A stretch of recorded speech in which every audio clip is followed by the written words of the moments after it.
I'm going to talk about a piece of work which I've just done, as Phil says, for the Refugee Action Group, which is a coalition of NGOs in Northern Ireland dealing with asylum and refugee issues. And it's this piece of work, which a few copies of which are available outside. If there aren't enough for you to get one, you can get it from the Refugee Action Group website, which is the simple URL, refugeeactiongroup.com. And this is a piece of work that I've just done, which I should also say is indebted to Agnieszka and her colleague Nazia Latif from the Human Rights Commission, who produced an excellent document last year from a human rights perspective on immigration detention in Northern Ireland. And what I was commissioned to do as a recovering journalist was to do a more journalistic piece of work on experiences of immigration detention from a human interest point of view. And in this booklet, I've interviewed 8 individuals who came to Northern Ireland for various reasons, and were, for various reasons, none of them very good, detained in connection with their immigration status and taken to what's called an immigration removal centre in Scotland, near Glasgow, and in some cases also onto another one of these centres in England called Yarl's Wood.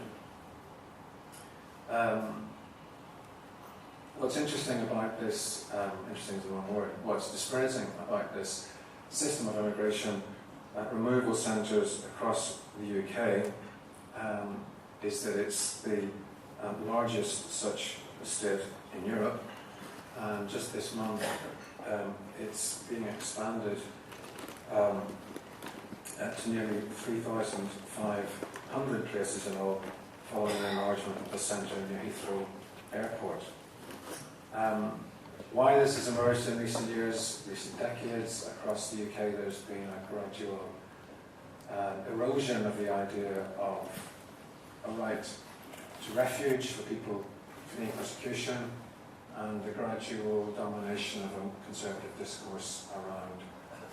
bogus asylum seekers and immigration control, and essentially the role of these detention centres, which are largely unknown in the public sphere, is pour décourager les autres, to discourage people from making even well-founded asylum claims, or at least making them anywhere in the UK. The rights and liberties that people enjoy who get sucked into this system are much less than those that ordinary suspects or those convicted of crimes would enjoy. For example, people can be subject to dawn raids here by large numbers of police, UK borders agency officers. They can then be taken into police custody without enjoying the same rights of access to a lawyer that they would enjoy if they were suspected of a conventional crime. They can then be taken to this list on Gavel in Scotland, including the great humiliation of being handcuffed as they go on the ferry to Scotland, and handcuffed as they come off it. And of course, since many of them are black, that means they feel very completely stigmatised in the public eye. They are then held in Dungavel and often have great difficulty getting access to their lawyer, or the lawyer getting access to them, and great difficulty in finding out what's happening to them. And indeed, they often suffer quite long and indeterminate periods of detention, and are even moved around the immigration detention state in the UK, with all kinds of problems that go with that in terms of what happens to their personal belongings, what happens to their medication, and so on and so on. It's a process which is characterised by sheer arbitrariness, by disproportionality, and by the lack of any accountability and due process, and it's also entirely unnecessary. There are alternatives to detention of people who are claiming asylum, for example,